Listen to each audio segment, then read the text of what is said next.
the phrase translation quality, or even the word quality itself, because I think, as we all know, for centuries, if not millennia, it's become a convenient refuge in discussions just to say, oh, quality, but it remains indefinable for most people. We'll use some other terms that through the course of the session, hopefully, we can define them with some clarity and create a more useful terminology for future discussions. So with that, I think we've disabled the buzzer that would have gone off every time someone says quality, but I think we'll stick to that. Let's begin the discussion with Steve. Steve, you're at the sharp end of the spear. Right. What we call at CSA Research, we've been calling for years a language service provider. That's an LSP for short. To avoid any confusion of the term, it's been used in various places. That's a company that provides language services such as translation, interpreting, localization, internationalization, a whole bunch of linguistic and multilingual content services. That's in contrast to an individual linguist or language professional who could be an employee of Steve's or as a freelancer, a contractor, or a gig worker. So that's how, if you hear the term LSP, we're thinking of the company, the translation agency, rather than an individual. So Steve, to start out, can you tell us how you engage with your producers in discussing the requirements for a translation job in the early phases when you contract with them? How do you reach a mutual level of understanding and, importantly, expected outcomes? With producers or with my clients, with my requesters? Well, we're talking about the requesters, producers. So let's start with the people who are producing the translation. So in terms of the translators and interpreters that I work with, that's your question. Yeah. Well, we at Chesco, we sort of start from the perspective of credentials and training. So when I'm engaging with new translators and interpreters, I'm always looking for some basic credentials, right? So I'm either looking for master's degree in their field for starters, and or certifications in the field of translation or interpreting where those are available. For many of the languages that we work with in the US, such certifications are not available. So we have to go then forward and look at their levels of training and experience in the field. So for the likes of the sort of the languages, I would call them the languages of export. A lot of the works that we do for on the corporate side, the Western European languages in particular, Spanish, French, Italian, German, Spanish. These are the languages for which the highest levels of training and certifications are available. So those are requirements at that level. When I'm working in the U.S. for training for translators and interpreters, where those certifications might not be available, we have to look at other levels of training and certification, or experience rather, where those certifications are not available. So it's really a tiered approach. We are always, when we are providing services, we're always looking to provide the highest level of service to our end clients. So all of our translators' work is edited by an equally qualified translator, and then there's additional steps for proofreading, depending, and sort of testing and things like that if additional services are required. But at the very least, we're looking for at the highest level master's degrees in their language for translation or interpreting, followed by certification, and at a minimum level for us in particular, for at least at Chesco, we look for a minimum of 3 years of experience in the field producing. Okay, so to cut a little further ahead to what we'll be talking about, this brings up the question of what their credentials are, but now you have to agree with them on how you'll, for want of a better term, grade or certify the work that's come out at the other end. So how do you achieve that mutually beneficial outcome where you set a goal, what the thing is going to be, and then establish whether they've made that, achieved that level of service? That can be tough, right? I mean, it's all based on the feedback loop, right? I mean, we set the level of of the requirements. I mean, based on the level of service that they can provide based on the credentials and experience that they have, but the evaluation as to whether they have achieved those goals are based on those follow-up steps. So this is none of the work that we're doing is a one and done process. So there's checks and along the way. So we have to have that constant feedback loop. I wouldn't say that our expectation that when we're working with a translator that we're working with should be delivering a translation that's fit for publication themselves directly. They should not assume that they're going to have an editor on their side to catch errors. The things that an editor should be finding on their side should be more a question of preferential changes or turns of phrase, things like that. They should not be finding errors in those translations. So there's like a zero error level expectation that we're looking for to begin with. So I think what we've established here is that this is not a simple equation here in determining at the requester producer stage, Right. that it's clear that you say it's not like buying a car where you can look at the specifications. Correct. And just to remind everyone here that the title of today's webinar is Categories of Translation. Right. So we've just heard from Steve is this continuum of activity and results and feedback loops that determine whether that person, the producer, has achieved the goal. So let's flip to the other side of the requester producer continuum here. And Donald, if you could pick up on this, what's the expectation of this person who's somehow credentialed, whether it's by master's degree in the US or by some credentialing body somewhere else, going into a discussion with an LSP to say, okay, you've got a job, I got the ability, let's come to terms. What's that producer, that professional linguist think? Well, in the translation process, the focus is or should be really on the users of the translation, not so much what the client wants. The dealings with the clients are basically on contractual requirements, types of service, deadline, formatting, cost, of course, price, of course. But the focus is really, translation is a really user-centric profession. So what is the need of the users regarding this translation? And basically is to get the proper information and format and styled in the fluency standards of the particular target language. Basically, that's the requirements. So both you and Steve have mentioned that end user. We had said initially we would try to restrict this to the requester producer side of things, but that end user is always the elephant in the room here. Without that end user, this whole exercise would just be it would be academic. So I guess this gets to the question of, do the specifications that you, Steve, have follow all the way through to what the end user, the end buyer, is going to see, or does it stop with what the person who's actually paying for the translation bring to the table?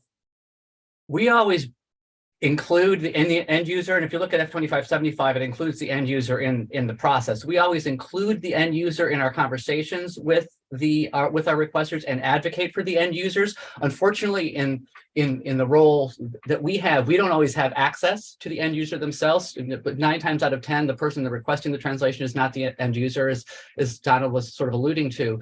So we advocate for them, for the end user, when we are negotiating specifications and terms with the client, to ensure that they're taking the end user's needs into account. Sometimes we will win that battle, or sort of look, and sometimes we don't. And in cases where we can't come to terms, where we feel that the end user's needs are being met in the work that is being discussed, we may decide not to take that work on with that client, right? So, and that's going to be a decision for any provider at any point when you're having a negotiation. But from the LSP perspective, from the company perspective, for the types of work that we do, we don't always have access to an end user or even end user feedback. Sometimes we do try to get that once the client has published something, but we do always make a point of advocating for the end user needs in all of our discussions. I'd like to ask both Steve and Donald before we move on. Now, I'm always interested in the question of information asymmetry. That is, in any negotiation or relationship, one side by definition always has more information than the other side.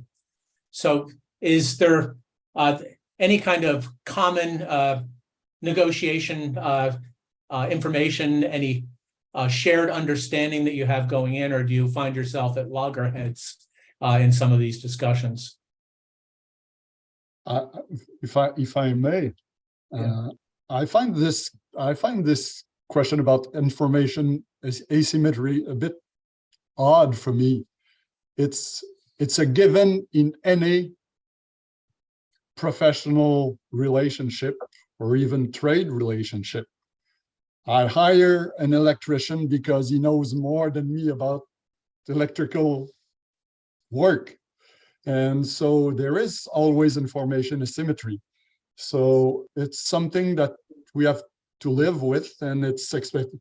It has to be expected. Otherwise, the person you are hiring doesn't have any specialized knowledge. So why are you hiring this person?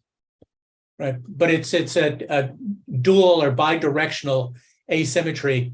That translator doesn't have the kind of information you have about the end client, what they're willing to pay, what their expectations are.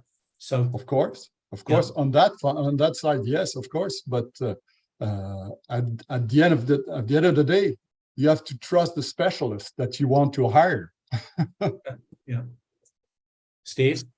Yeah, I would like to sort of add onto that point that Donald just made. You have to trust the professionals that you've hired or the experts that you've hired.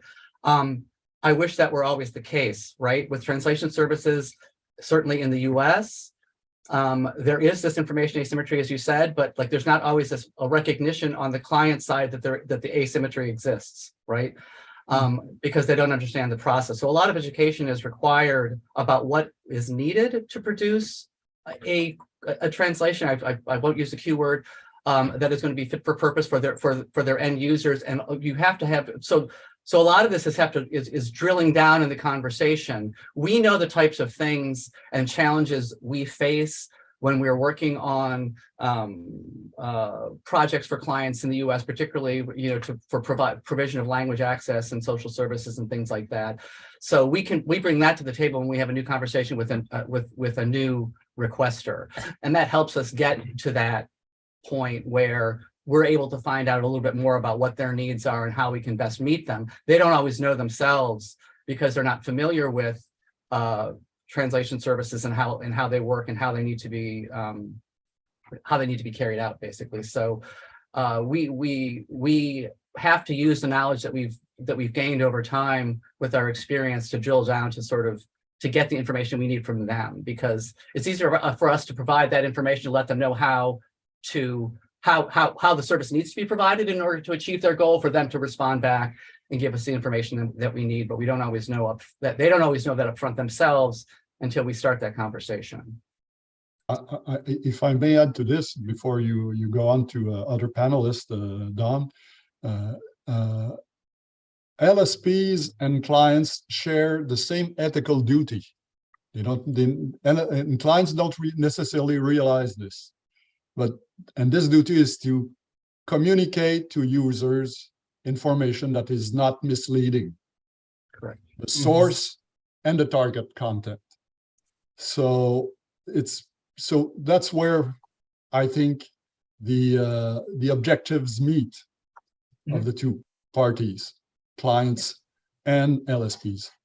But that's a good way of segueing to the next section here, which is switching from this requester producer proxy for the end user, the end buyer here to get these two constituencies on the same page.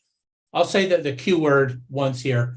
The most compelling definition of quality for me always incorporates the two guardrails of correspondence and fluency.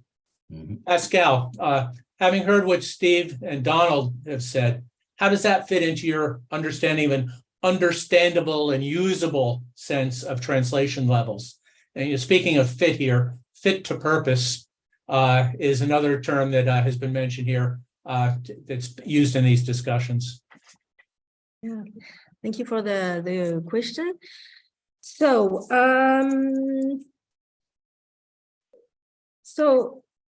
an important thing is that fit for a purpose seems to me more objective than quality.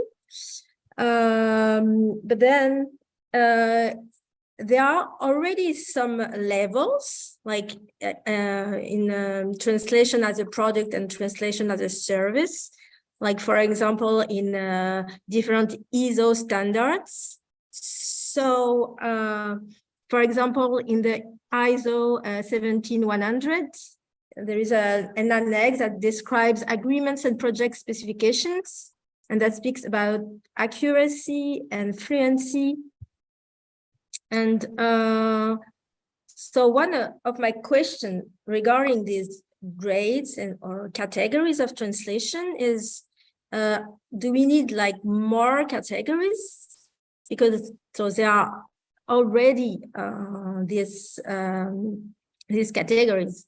Another question is the relation between those three grades, that proposed grade, like a low, medium, and high grades, and what we find on the market, that is a light post edition and full post edition. So to prepare for this webinar, I've been asking a lot of friends and students and colleagues on the market, and so I heard this light post edition, full post edition, and also good enough quality. So if I compare all those terms, I really think that to have categories and grades is a better thing than this good enough quality. But I wonder if we really need more grades, because we already, like in the ISO standards, there are already some categories. And also, I'm we are a bit confused about the medium grade, like the high grade. Yeah. Yeah, this might be a good point to step back. This got a little ahead of where I thought we'd be here, to talk some more about the grades and levels in detail, because I think for some people on the call on today's webinar, this might be terra incognita. That they haven't bothered, like many people have, to not opened up a spec or a standard and actually read it.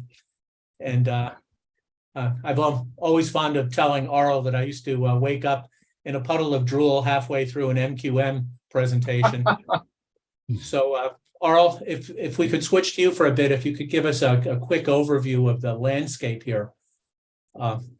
I'd like to share my screen, but it looks like it's been disabled and I'm not sure how to change it. I was going to actually show the grades matrix, but I'll describe it since I can't share currently. So the initial idea that spawned this was published in one of our research papers, was that we had this idea of grades of translation that were organized on two axes. One was fluency. How naturally does this thing read, more or less? And the other one was correspondence, which roughly corresponds to accuracy in the traditional sense and current use of terminology. And it looks like Oh, now I can share my screen. So I'm going to show what the original matrix looked like. I think you can all see this now. And what spawned this was some objection to this matrix, because the implication would be that, hey, medium grade might be good for some situations, low grade might be good for some situations. And then what was the role of individual translators in this? So at the one end, we had high grade, which said, hey, this thing is well nigh perfect in its fluency, and the correspondence is top notch. You know, if there's mistakes, they're very minor, they don't really influence things. And then there was this area in purple that we'd propose where we said, well, you know, you can let either fluency or correspondence slip a little bit as long as it still fit for purpose. And then low grade was everything else. And I should say, if it doesn't meet low grade, then it probably isn't even really translation, because you could imagine things that wouldn't meet that. Now, at the risk of speaking for others, I'll say that Donald, among others, raised real concern about this. And one of the responses we had was to move to this, which makes it clear that the high and the medium grade, and I think this fits with what Pascal was saying, really have a high duty of correspondence. You shouldn't tolerate slippage. And if it's completely polished, the fluency is great, it's high grade. If you tolerate some minor problems, you know, it may sound a little stilted, it's medium grade.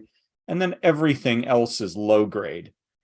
And I think this resolves some of the concerns, but that's in a nutshell what we're looking at with grades and the way this has moved. Does that answer what you wanted, Don? Yeah, it does. And getting back to Donald here, you know, the concern that he had was about the professional who is in some cases being asked to do something which is, let's say, below his or her pay grade or level of expertise, as Steve was laying it out. So now that we have this up here, what we established thus far is that there is some, let's say, very ad hoc activity that goes on in the requester producer phase of the process.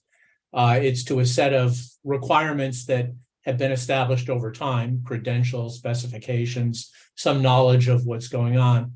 And on the producer side, there's expectations that they'll be rewarded for their expertise, for the investment that they've made, and that the work they're doing is far more than low-grade Google Translate. So this all gets to the point now of how we can, how this will get out into the field, how this will affect the various LSPs, what kind of adoption there will be, and then importantly, as you get to instances shown on this, what Arl was showing, the various use cases for different scenarios that are out there. So, so turning back to Donald and Steve, and would these categories, these grades or whatever is laid out like this be a useful tool for a pre-production discussion? Is this something that, you know, both sides would feel comfortable with moving forward? If You want to go first? Okay, I'll go first. I would be very uncomfortable with these grades. There is already on the market tiers, grades, ranks, levels, calibers, categories of translation. There are 3 of them actually right now on the market: professional grade, amateur grade, and MT, machine translation grade. It's already there. It's already there. And as the translation market is unregulated, clients can pick and choose any of the grade that they wish on this. But now, if we want to ask an LSP, and for me, an LSP is always a professional LSP, okay, to provide something lower, a quality lower than the source content in the target content, that would be a major ethical issue, because then we lose the focus, and the focus is the user. What is the need for the user? The need for the user is to have something that is not misleading in any way, and it's not disrespectful in any way. Disrespectful, I mean that respect the fluency standards of the target language. So for me, that's very, very important.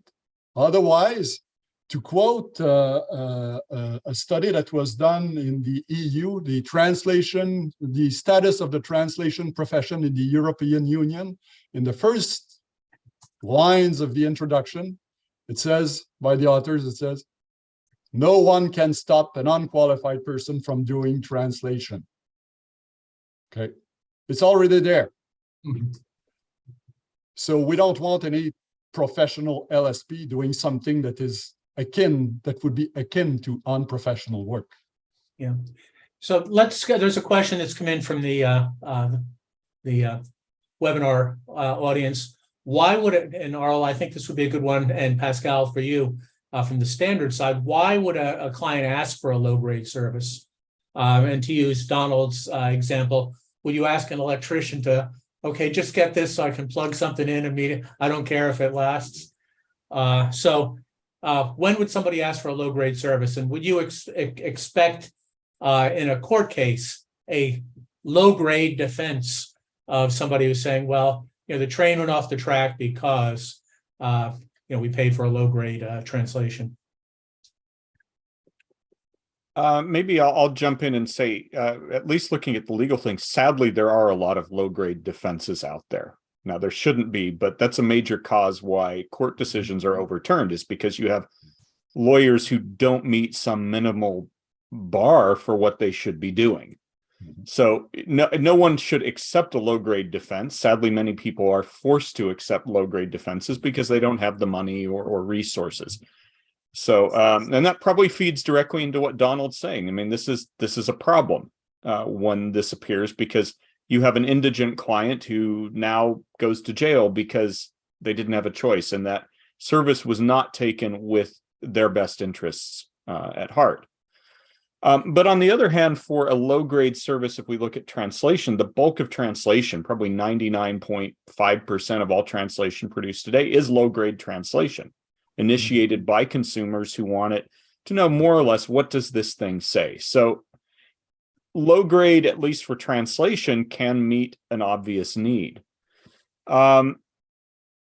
When we talk about what professionals should do, I should make it clear that we have no expectation that a professional translator would ever be reasonably asked to provide a low-grade translation.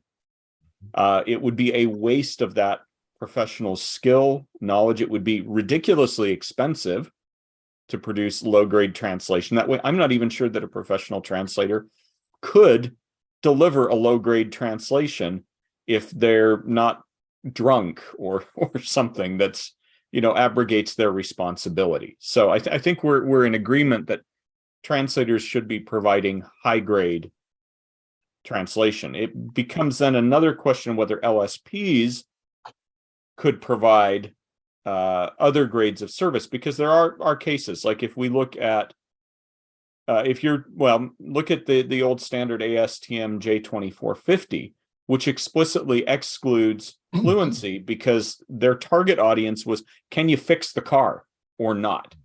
And will tolerate some bad fluency as long as it doesn't impede your ability to fix the car.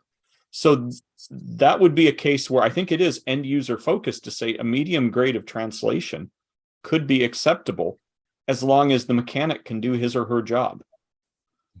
So I'll throw those out, and then Pascal, I think, turn it over to you.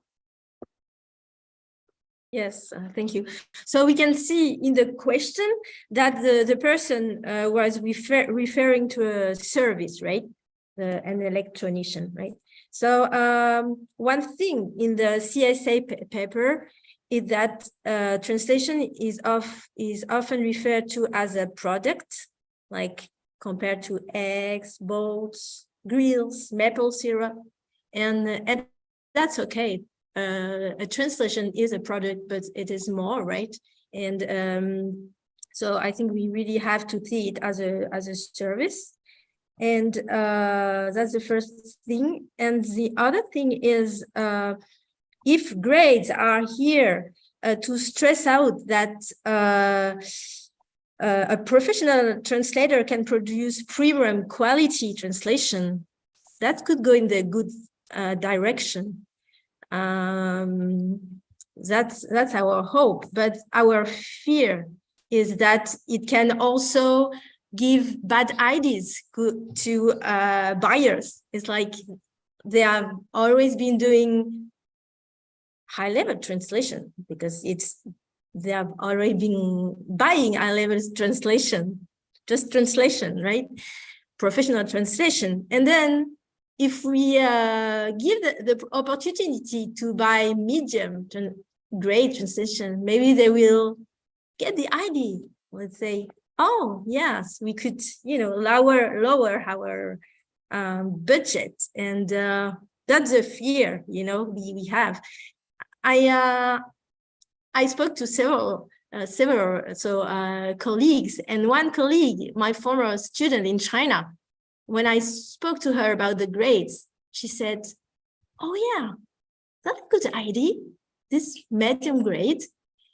So that's just my I'm sharing our fear, like in the FIDS research task force, that I can see the potential of the grades, so that UM5 is a professional translator who can produce premium quality, but we can also fear that it lowers the profession.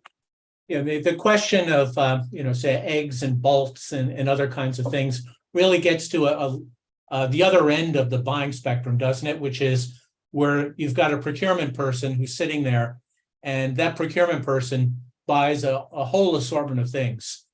Today, they might be buying rolled steel and, so many feet of 2x4 lumber or something like that. And tomorrow they're being asked to buy translation. And in every case, what they're looking for is, how do I buy this stuff? What are the criteria that I use? I've got price, I've got quality.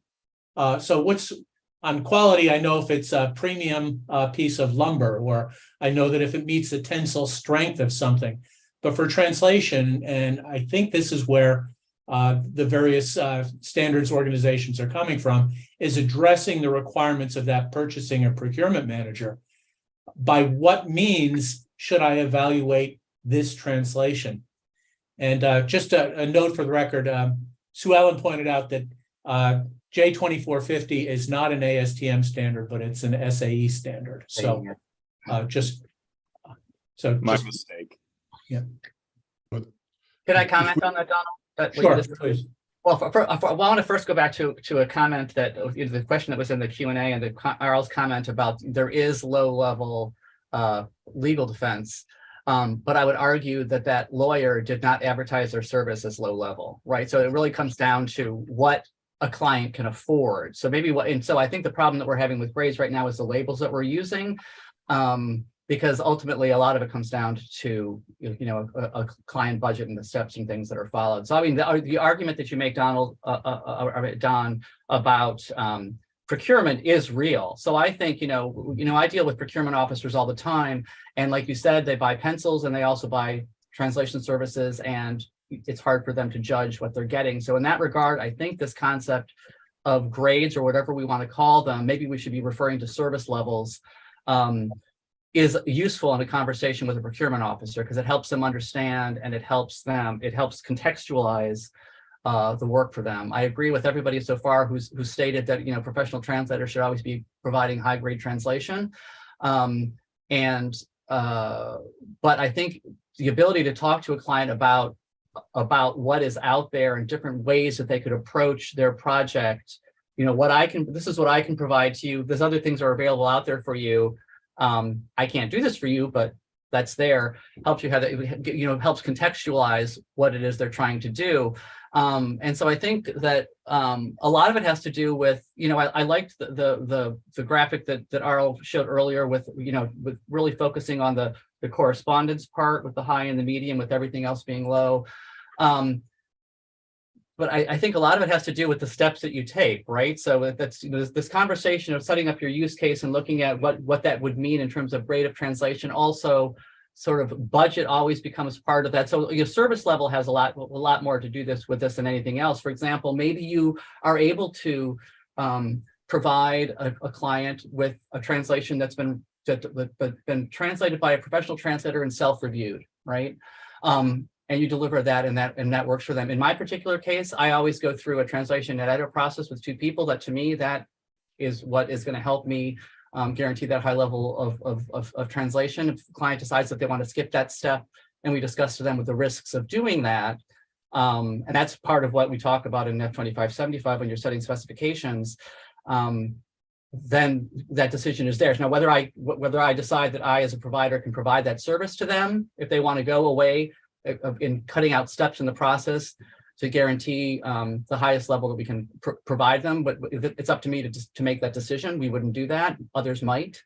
But I think having those grades and the ability to have that conversation with the client, particularly with, for lack of a better word, a naive client, a naive buyer, somebody who's sort of entering into it for the first time, who doesn't really understand how the process works, I think as a tool, it's helpful for the discussion. Ultimately, we as professionals are only going to want to provide the level that we provide, but you have to be able to have that conversation with the client to, I won't say convince them, because you might not always convince them, but you at least explain to them why your stance is what it is, and why you manage things and process things the way you do.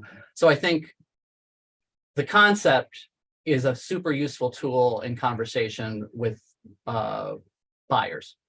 Yeah, so this really strikes me as maybe this ASTM 2575 is misplaced at the requester producer level, that it really should be something pushed out to the end buyer procurement level. And thinking in terms of something we've been using for years, we created the localization maturity model years ago with these categories following a standard capability competency maturity model out of Carnegie Mellon from the 1990s. And you have those naive buyers in the initial phases, but unfortunately we find naive buyers going up all through the stages over time, just as the organization spreads its requirements for localization further out into the company, into other groups, and the net effect being you've got more naive buyers just being thrown in without the ability to lean on what has happened before. So, Arl, it looks like you want to say something. Well, I know Donald's been waiting as well, but I see in the chat there's the comment, we already have difficulty with the information asymmetry between us and the client. Advertising levels will not help the profession or the industry. And I find that an interesting comment, because the idea of grades was actually directly to address this problem and to help the industry. And the reason it came up goes back to information asymmetry. And if we look at the procurement person who says we need translation, and now they're facing multiple offers, and we'll say one is from Chesco offering a high grade solution, and maybe there's one from somebody who's cutting some corners, doesn't look quite great, and they offer a lower price. And then you got Joe's Quick and Easy Translations offering it for 1 cent a word. And the procurement guy says, hey, 1 cent a word, this sounds like what I want to go with. And Joe swears up and down, this is high quality translation. And I'm using the keyword here because that's what he's going to claim. And that procurement guy has no way to distinguish between these services. The idea of grades was to introduce some notion of minimal requirements to meet something, and then that the procurement guy would say, well, we need high grade. Can you guarantee you're going to meet this bar? And if Joe's Quick and Easy says yes, he's lying. But Chesco can say, yeah, we can meet this. And so the idea was specifically to weed out these subpar bottom feeding providers that are clogging the industry and muddying the water. And that was the notion. Now, whether or not we've achieved that is another issue. I think Donald says no, and Betty is, who asked the question, is saying, does it really do this? But that at least was the intention. Donald? For me, we have to change the focus with buyers. Now with grades, what we're actually doing is we're applying to translation to a professional service, whether it's regulated or not. That's no difference. We're applying to a professional service, to a service, qualities or characteristics that are applicable to products, to commodities. Those buyers, those clients also buy something else. They buy legal services, they buy engineering services, they buy consulting services. I haven't seen any legal consulting or engineering service that's being presented into different high, low, or medium grades. So we really have to shift the focus and say to buyers, well, buying translation is exactly like buying engineering or consulting services. I know that we're going to face what Al has just described. Some people are going to come in and say, well, I can do it for a lot less and everything, but that's the way it is. So we have to change the focus. Well, Donald, we do have, I think, translation has been characterized as the second oldest profession. So it's been around for a long time, millennia. So, as a professional in this space, as an observer, as someone working with various organizations, as everyone else on this panel does, it's a tough sell. So how do you change the mindset of the buyers here without a budget like Coca-Cola or Ford or some other large organization? I think we have to focus on their needs. And what they want is they want to protect their brand at all costs, if I may say so. So, and bad translation can really be detrimental to their brand. Yeah.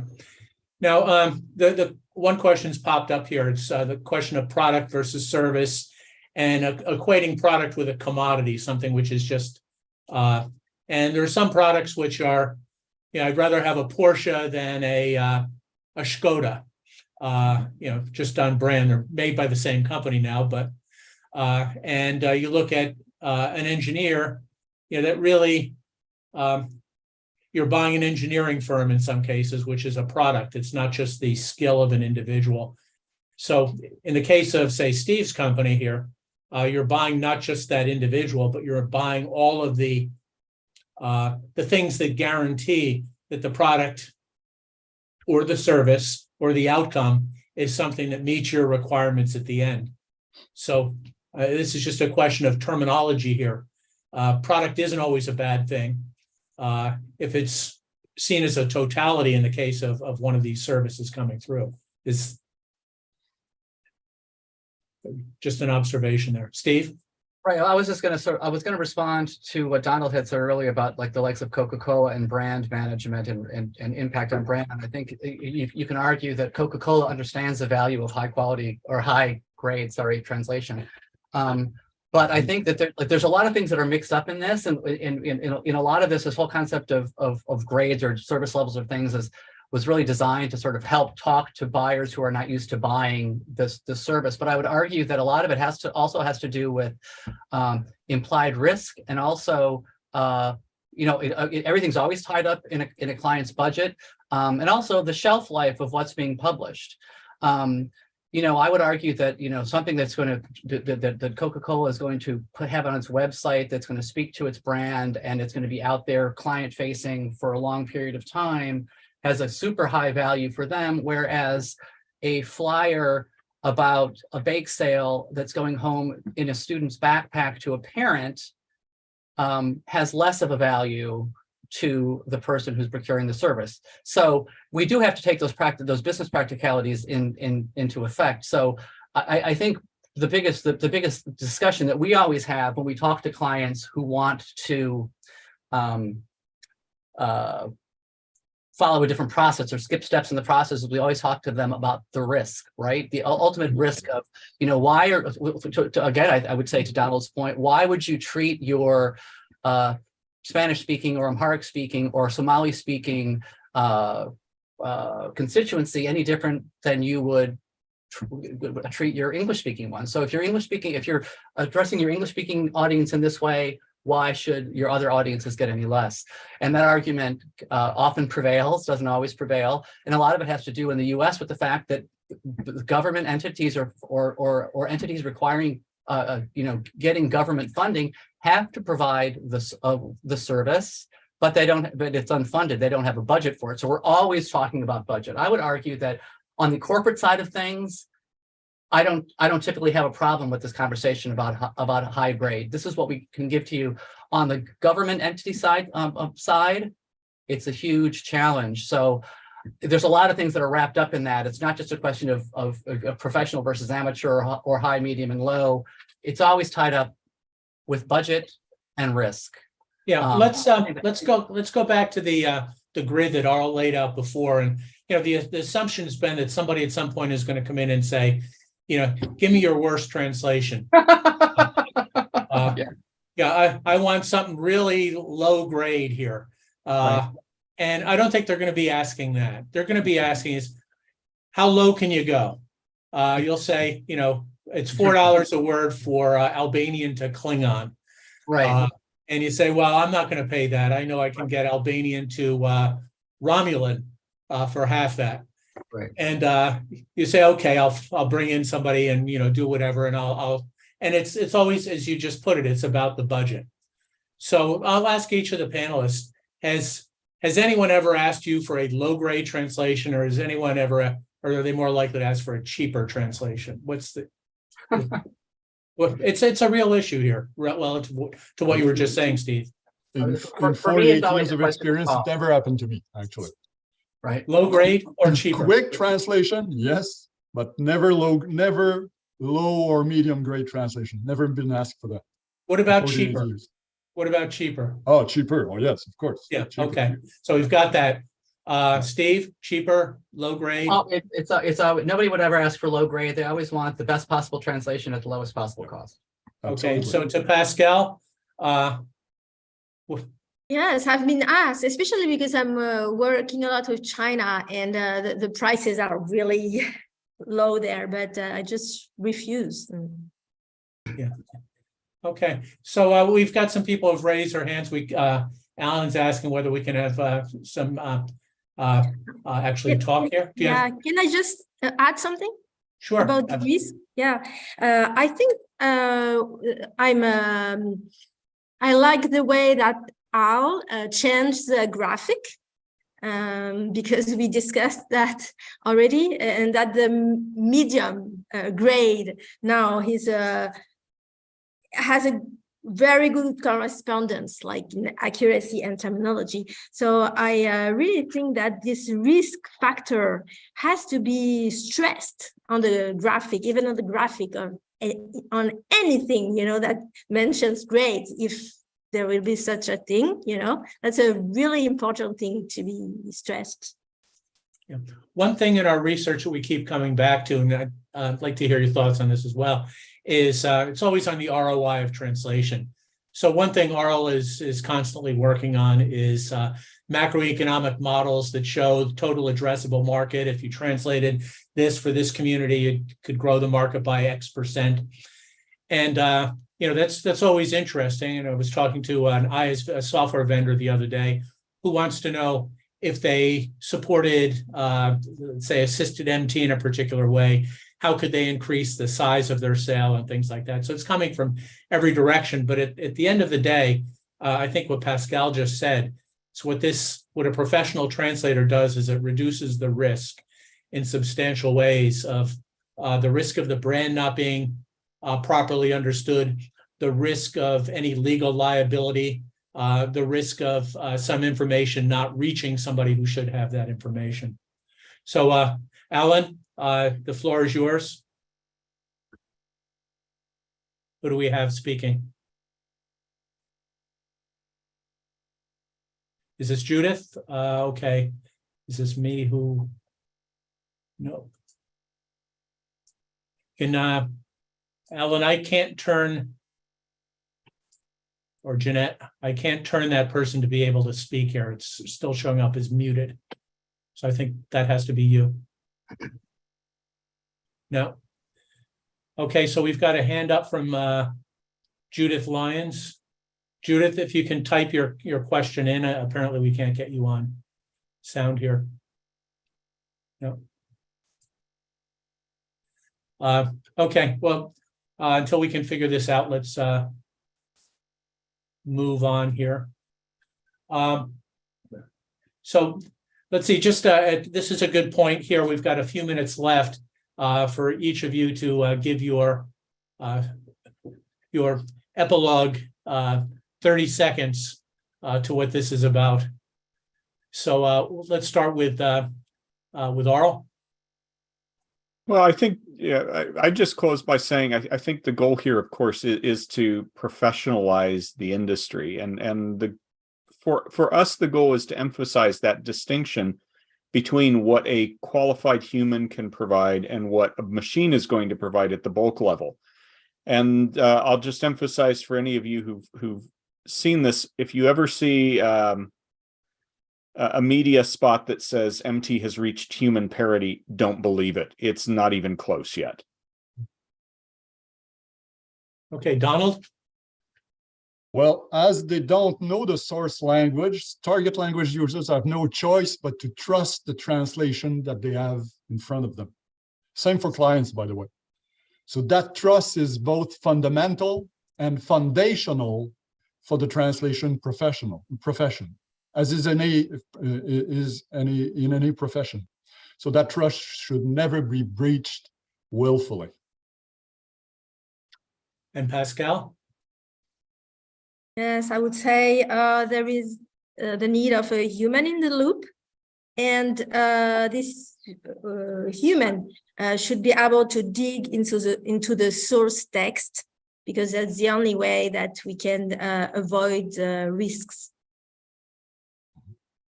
And finally, Stephen.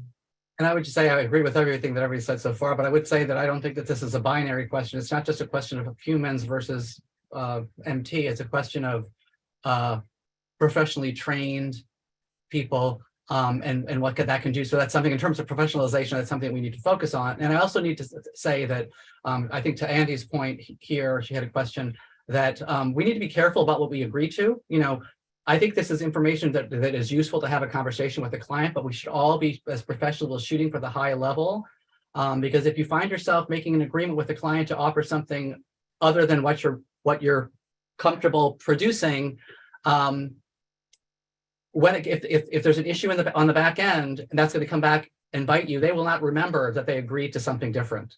They will just agree. They'll just remember that they were embarrassed by something that they got out there. So if you're going to agree to do a service lower than what you are comfortable with, then you need to be prepared to deal with the consequences, or just really make sure that you've got yourself covered. So obviously, I'm advocating for always doing work on the high end, the professional side. Well, promising or agreeing to do something that you don't want to do, or actually that you're not sure you could do, should always be on the high end to say, I really want to excel. I want to take it up to here, Right. rather than say I can drop it down to here. Correct. Agreed. Yes. Yeah, and one thing that I'll say in conclusion here as we close is it's pretty clear that, as Aurel mentioned, with nearly all translation on the planet, from a percentage perspective, being done by MT, by people as they need it, or by organizations that decide, you see a car dealers just plugging in a Google API so they can appeal to, whoever happens to come their way in the area where I am right now. MT is here to stay. And the challenge for the profession is everyone here has said, is that it's about professionalism and putting together that assembly or assemblage of characteristics that make an LSP and the individual service providers, the freelancers who work with them, ones who are providing services that are that they can't get from a machine. And that as Aurel mentioned on the MT parity question, that's still a ways off, and quite a ways off. So our expectation should be in this sector to constantly go out and say that you need humans, as we put it, not in the loop, but at the core, underpinning everything, so that the human perspective, the human ability, the human knowledge is always being brought into this experience that people are paying a lot of money for. So with that, let's see, I thank everyone on the panel. I just got the panel, the webinar is ending shortly. So I thank everyone for attending, and I especially thank the panelists for taking their time today, and the people in the background who did the logistics and the setting up of the webinar. Thank you, everyone, and we look forward to seeing you again. Thank you. Very much for the opportunity. Thank Bye. you. Thank you for organizing this. Yeah, thank you for this good discussion. Take Just care. those of you who had unanswered questions, feel free to reach out to any of the panelists Yeah. to discuss more. Yeah, well, what we'll do is we'll assemble the questions, and I think we'll be able to figure out a good way to address them. Excellent. Yes. ChatGPT. Oh, no. That's another panel. That was a joke. That was a joke. Okay. Goodbye, everyone. Goodbye. Bye. Thank you. Bye-bye. Thank you. Bye.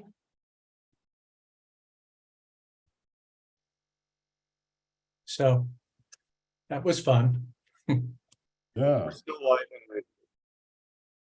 Would you say, Art?